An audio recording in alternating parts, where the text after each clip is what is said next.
he's definitely feeling much better. Hi, everybody. All right, you caught us mid conversation. I just think it's so funny because for all of you listening, like Lenny and I get on about 10 minutes earlier and we start like we just don't ease into this stuff, like we anyway. don't.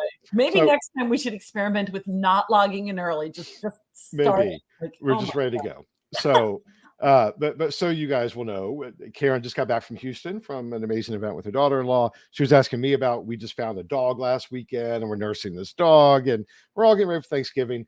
So lots of it's just exciting, interesting times, right? It's an exciting day then, I guess. So that's cool. It is cool.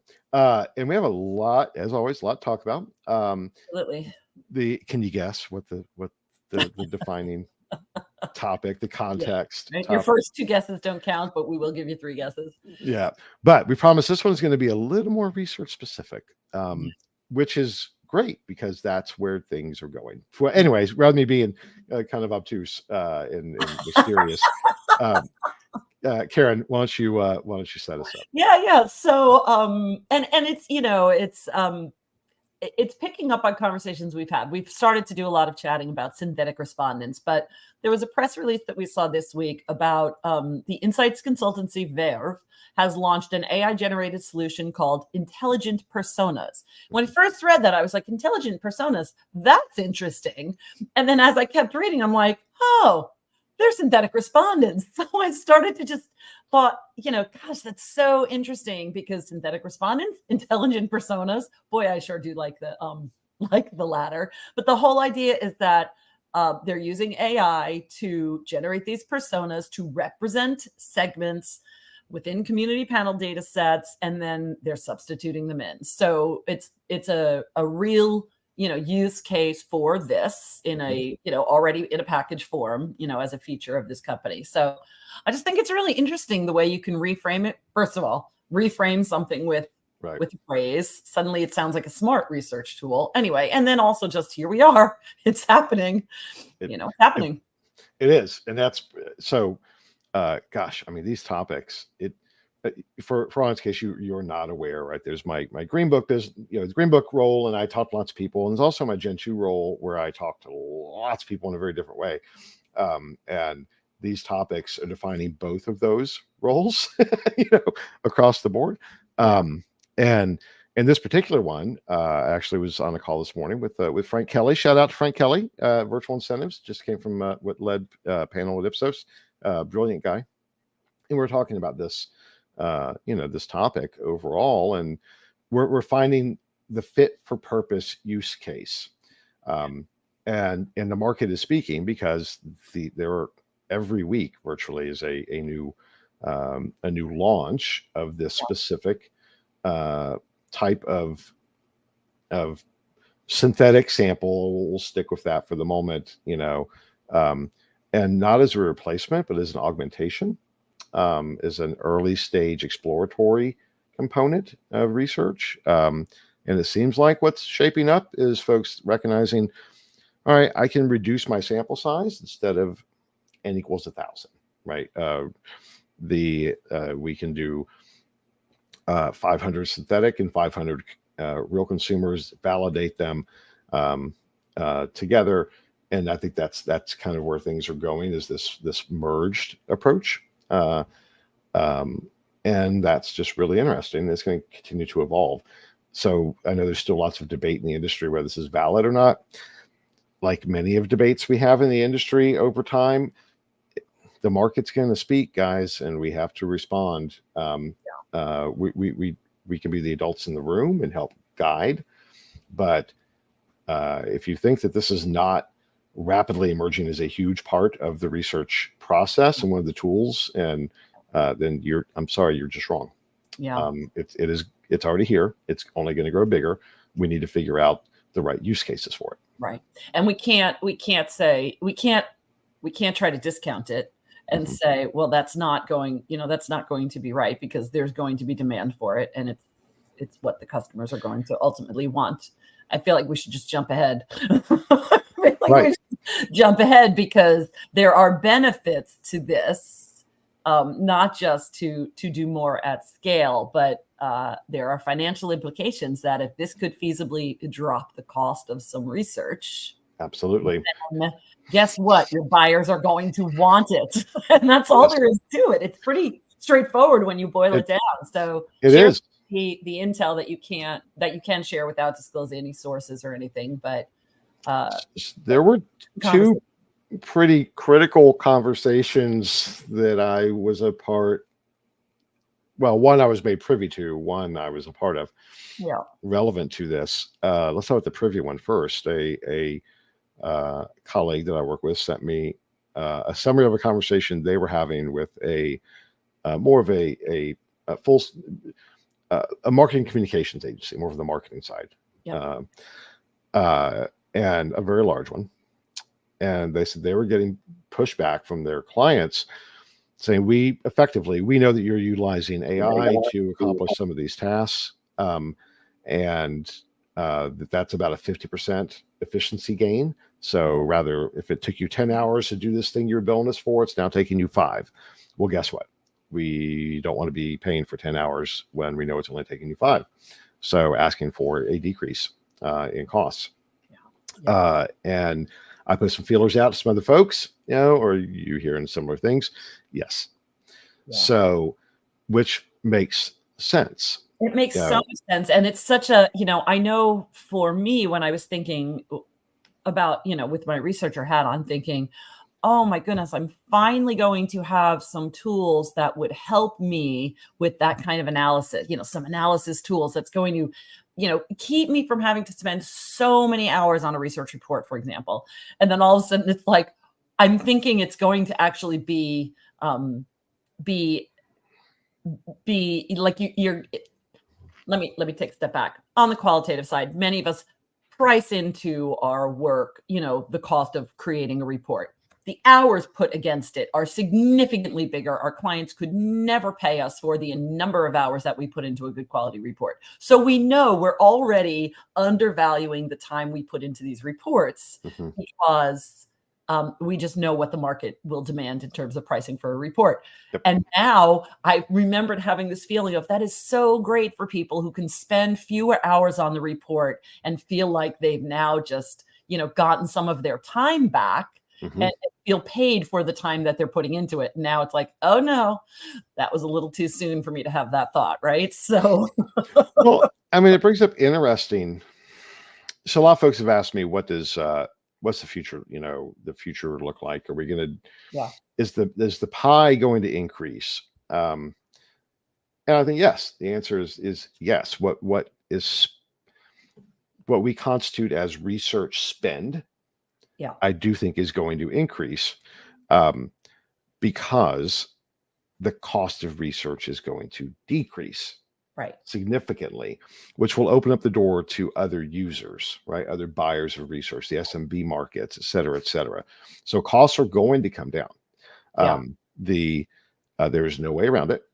And volume will increase overall, although it will look very different. So will we still be doing a 15-minute survey or a 30-minute survey? I don't think so. I think it's going to be, we'll be filling in gaps of information. And we talked about that previously. So more agile, more iterative, faster, smaller volume, smaller price points, but more frequency, which that's what those efficiencies, that'll be the question for, especially for moderators. That's a great point. We're confined by the number of hours that we have. Right.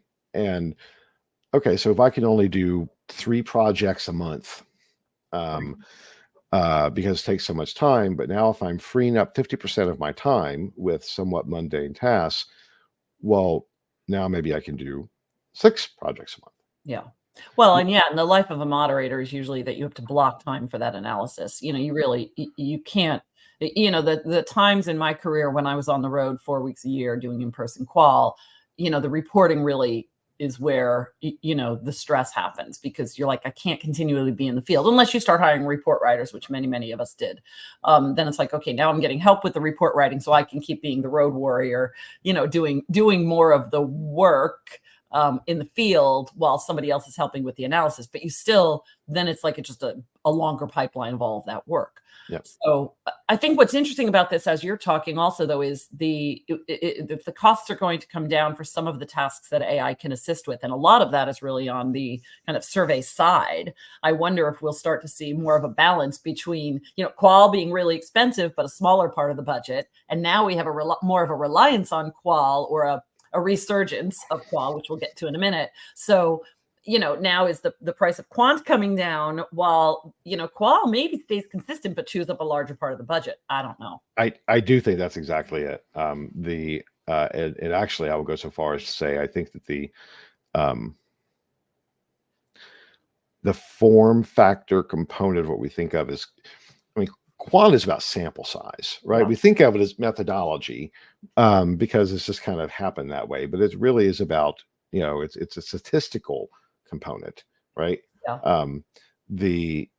So qualitative, as we look at moving away from the form factor of the survey and moving into something that now is powered by AI that allows us for a more qualitative, exploratory, conversational format. Yeah. But with 1,000 people, I 100% more. It's 1,000%. Yeah. I think that is absolutely where we are going. I think it's already happening.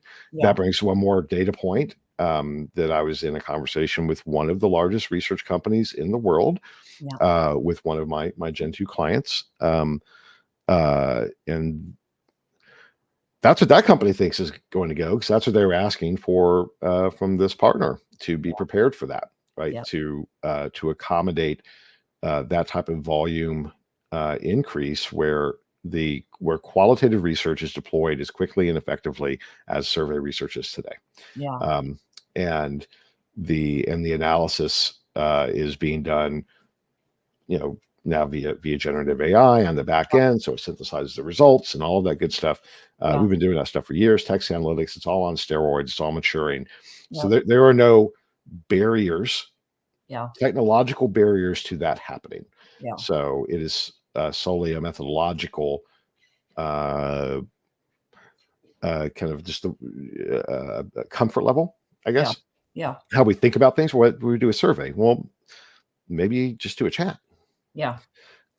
So there'll be some time to get there, but when you have literally one of the largest research companies in the world saying, this is what we need you to do to our vendor, then that's pretty darn telling. Yeah, for sure.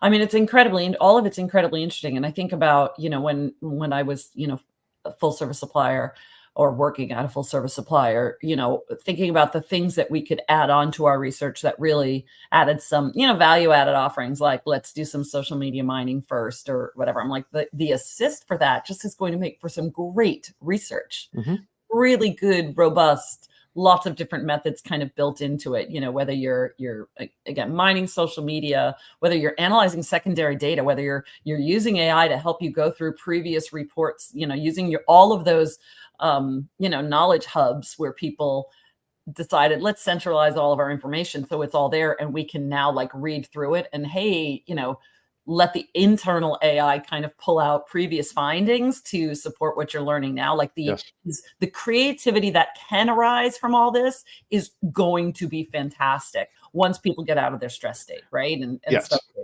they have to get out of that. And that's the wild card, right? Yeah. So, I mean, these ideas, we've been talking about this for years. None of this is like, oh my God, I never thought about that. I've been thinking about this stuff for 15 years, right? But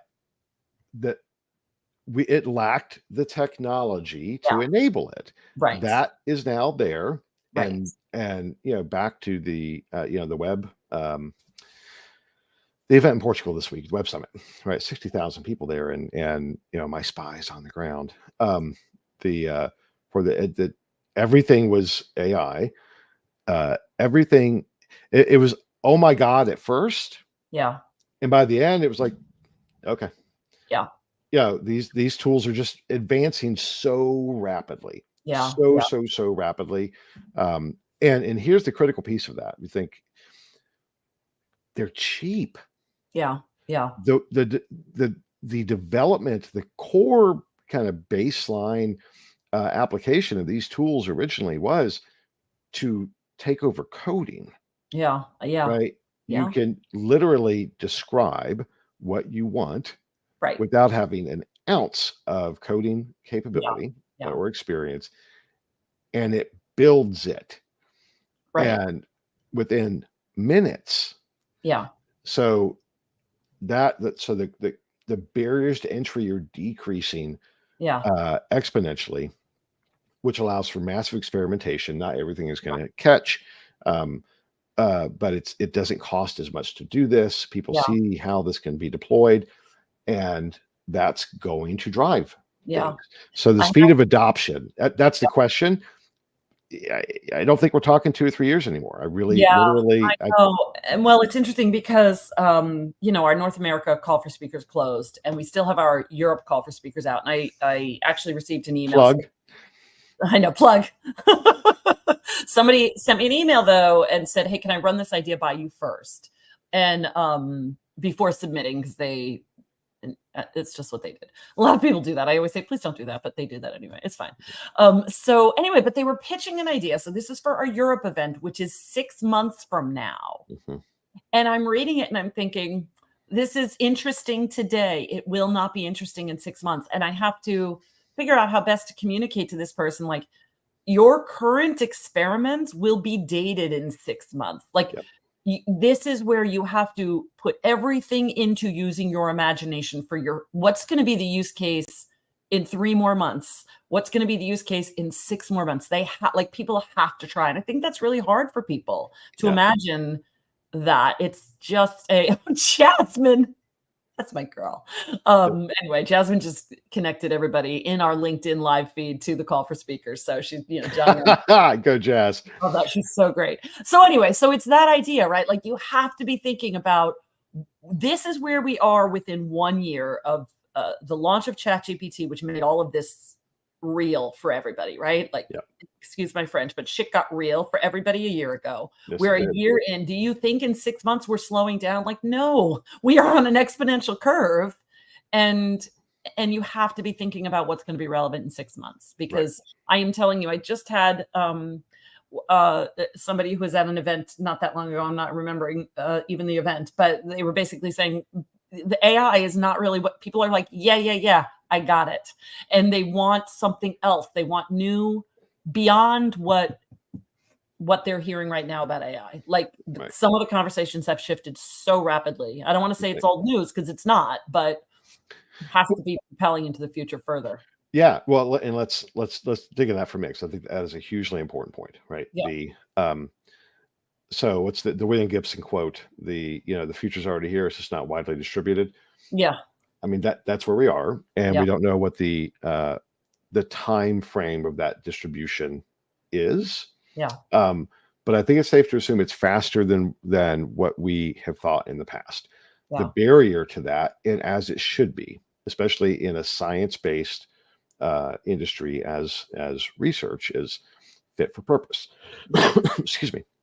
So we need to be running experiments while keeping in mind, and this is what you made me think of, AI is a how. Ultimately, it is a tool. It is a technology. It does some amazingly cool shit, right? Yeah. There's no ifs, ands, buts about it. But it doesn't create. Yeah. And it doesn't solve problems. It conveys information to help us solve problems. Right. In a much more efficient way than we have experienced in the past. It's more fulsome in the information that can be brought in cost effectively to inform our decision making. Yeah. But it's about the decision making. Yeah. It's about ultimately, right? The goal of insights is to move the needle for the business. Yeah. I often would say that, the ultimate role of insights is to help people sell more stuff. Yeah. Product, concept, idea, movement, doesn't matter, right? Insights. I'm just reminded of Susan Griffin, who as a marketing consultant, near and dear to our hearts, used to say to us all the time, like, does this make the ship go faster? Does this make the boat go faster? And sometimes I'd say, it's making it go straight, isn't it? Well, and that's important too, right? Make it go in the right direction. We're not hitting an iceberg. So, right. So all that stuff. So the adoption will be, there's going to be all this cool stuff happening to make the how much more efficient and much more effective. And that's going to open up other doors of creativity and use cases and blah, blah, blah, blah, blah. And that's fun, especially for the tech side of the business, lots of cool stuff happening. But it's all the slowness of adoption will be driven by, as it should be, being the adults in the room of saying, let's experiment. Absolutely. And if you're not experimenting, that's a problem. You do need to be experimenting. Absolutely. But let's make sure we get it right, because ultimately that's what we're responsible for, is helping our clients get it right. Yeah. Let's give some people a little bit of support in trying to figure out what's right. Right. So these are 6 R's, and tell people about the MRII, and then we'll share what the 6 R's are, because I like something like 6 R's. It reminds me of like reading, writing, and arithmetic, which we learned as children. Those are like the 3 R's from our childhood, and which is all kind of ridiculous if you think about it. But we have 6 more R's, which will help people be mindful and establish some criteria or some constraints or some boundaries, things to think about when they are going down this path. So tell them about MRII, and then we'll go through the 6. And maybe not spend a lot of time there, but certainly share the link to this article about that. Yeah. So MRI is Market Research International Institute, I think. If I got it wrong, guys, I'm sorry. We'll make sure you have the link. But it's an organization that was kind of spun off of the UGA MMR program, and they focus on education, primarily education and training. A lot of great folks have led that in the past. And they really do kind of function as a think tank to a great extent, and kind of best practices in fundamental research, because they're connected to this training program. So really great folks. Pam Bracken, everybody knows Pam Bracken. She's part of MRI as well as University of Georgia, and just kind of connective tissue there. Anyway, they launched a really great kind of thought. The 6 R's, this article. And do you want to read through those 6 R's? Well, I mean, again, everybody, once we share the link, everyone will be able to see these 6 R's, right? But it's reason for use, it's risk, respondent care, representation, recency, and repeatability. So again, these are the 6 R's that we're talking about, but I love them. I mean, I don't know which one jumped out to you, but I, honed right in on respondent care. I love that that's a part of your consideration. Are participants fully aware of how their data is being used, both now and in the future? Is the experience ensured to do them no harm? Some might add to it, is the experience going to engage them? Is the experience going to be something that they feel well paid for? So I love that one. It talks to a lot of things we've talked about data quality in the last few weeks too. What jumped out at you from this list, as that's a great thing to consider? No, I thought that was that really, I agree. That was a great one. The recency and repeatability, I think that kind of speaks to the synthetic sample and the testing as we go, right? As we're doing all these new things, we have to validate it. And with the mind, I don't think I've ever said this before. It's an interesting idea. Sorry, just occurred to me. What? It is wrong for us to assume, I did it once and it was wrong, so I'm not going to do it again, because that's not how LLMs work. Yeah. So you get it wrong, you tell it you got it wrong, you give it more information, and it gets it right. Yep.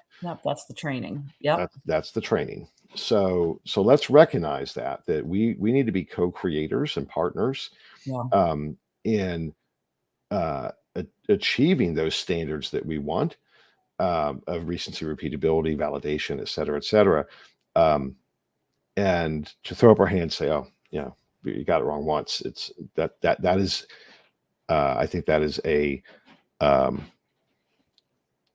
that's a death knell type of mistake, right? That is a absolutely wrong. So we must invest to help get it right. Overall. Well, and it circles back to the very first one on the list, the reason for use. If you think about what is your intention for using AI for a particular task, why do you want the AI assist, or why do you want AI to do the work? Like if you get clarity on the purpose of using it, then you realize you don't give up if it doesn't work the first time, because you have a mission, you have a purpose that you're trying to achieve with it. Yep. So those two things kind of work in tandem together. Yeah. And ultimately it's my first job in research company called the Myers Group. We did healthcare satisfaction. AC Myers, who founded that company, was an engineer. Yeah. And I managed the phone room, and he said, look, this is a throughput problem. Yeah. Right. We were talking about how to manage how many calls, how many people we needed, dialing, et cetera, et cetera. And that's fundamentally what we're talking about here. Yeah. Right? These are throughput problems. And that's we're expanding bandwidth and expanding our ability to do more utilizing technology. And that leads to the question where we kind of started to maybe head towards wrapping up if you're a full service agency, that transformation to consultancy is something that I encourage you to lean into very, very heavily. Yeah. Yeah. We've been talking about that for a few weeks too. Yeah. Yes. Because the IP of your expertise, either on subject matter or category or methodology or business issue, that's where our pricing will be driven by the value placed on our IP from a human element that way. It will not be based on process. Yeah. AI will eventually replace almost all of the process. Yeah. So we need to lean into being experts. Yeah. Human experts. Yeah. Right. And charging for our human expertise. Yeah. In those components where it makes sense. Yeah. While the technology is decreasing costs on the collection and feed. Yeah. And that transformation we've been talking about for years. Many companies have been on that journey. It's going to accelerate. It is accelerating now. Yeah. And I encourage you to lean into it. And add into your proposals, if you're putting something out there, bidding on a large project or something like that, here's where we're using AI. Here's here's what it is giving us at this point in the process. Because ultimately, what people will be paying for are the recommendations, are the implications of all of it, are the things that are going to help them steer their ship in the right direction or faster. Right. So you can focus on being that consultative power for them if you are very clear and upfront about, look, we've done our thinking about why we're using it in this place. We want to mine the internet, see what's already out there. We're going to use AI for that, but we're going to make sure we collect that that public knowledge that's out there. Or we're going to use AI to assist us with our analysis, but that's going to allow us to create more impactful recommendations coming on the tail end of this. So just disclose it, be transparent. That's all part of the risk in this list of these 6 R's. It's a great list, these 6 R's. I'm really happy about it. It really was a great list. And let's kind of sum up, I think, with the call out to Sue York, who started Sue started to LinkedIn. It is that time of the year for predictions. It's that time for sure. Yeah. Yep. And so lots of folks chiming in, myself, Ray Pointer, Gordon Morris, the usual suspect. You did, Karen, I missed. Okay. And here's the answer. Are we all drinking the same Kool-Aid? Maybe. Or lots of disparate folks all arriving at very similar conclusions from different perspectives. And it is very similar. If you synthesize that conversation, it's everything we just said. Right? So pretty much, yeah. If you synthesized, some of us already did. All right. Ahead of the game. See, some of us already put those responses and put them into. That's that qualitative background, Karen. I'm taking that qualitative data, man, and I'm going to see what's in there. Anyway, but it was AI-driven transformation. It's sort of yes, of course, AI-driven transformation, where the industry is being radically transformed. Qualitative researchance. Yes, we all have talked about that for quite a while too. And then this last thing that this little nugget of in this synthesis is the focus on ethical and human-centric approaches. And I'm like, yes, we've been talking a lot about that too. And that spans, not just the importance of the ethics and the quality and the privacy and all that stuff, but also how we're talking to, how we're representing the voice of the consumer in our storytelling, how we're talking to, how we're talking to people out there in the world. Like, it's just all of it coalesces into a great, we're putting the human being central, even though we're leaning into this AI transformation. Yep. So, and the thing that came up, and that's our kind of segue as we head towards wrapping up. oh my gosh, it's half an hour already. Here we go again. I know. Hey, well, for our audience, so this is it's 11/17. Next week is Thanksgiving here in the U.S. and Black Friday. Karen and I are not going to do this next Friday, so you get a few bonus minutes to make up for us not doing an exchange next week. But storytelling, and let's give the shameless plug, and it is important actually. So I'm glad we're doing this. Yeah, you give the shameless. I'll do the shameless plug. Shameless plug. Yeah. Okay. Cool. Thank you for setting me up for that. Sorry. I was like daydreaming about turkey and stuffing already because. Anyway, So on our website. We've launched 2 new expert channels. One of them is actually a relaunch. Lucy Davison and the team at Keena's Mustard, who were writing kind of previously, was called How to Be Famous. Their new expert channel is Mastering Communication Insight, or Insights Communication. And it is all about, and going to be all about, how you kind of represent your research to the larger organization, how you kind of sell it internally, how you get the message out there representing the voice of the consumer to constituents, and kind of taking an interesting focus, a little less on thought leadership for your business and more about thought leadership for you internally within an organization. So a slight change there. I'm really excited about that. And we've also brought in Simon Arrowsmith, who is writing the Data Story Coach, and that is really all. It is. Yeah. It's all about finding the story within the data, and he's really an expert on that. So excited about that. He has a great podcast with Susan Griffin, who I mentioned earlier, Story Conversation. So this is just all about like how do you, when you're staring at all this data, how do you find the story within it to be able to tell that story? Yep. So the 2 of them are really going to be working in tandem, these 2 expert channels, and I'm really excited about both of them. We'll share those links as well. And too, and final point to tie it all together, right? So all this talk about AI, it can enable the cohesion, right, to put the pieces together. Yep. But it doesn't tell the story. Yeah. That is human. So we're talking about finding value in the human elements of this. It's going to be understanding the problem. Yeah.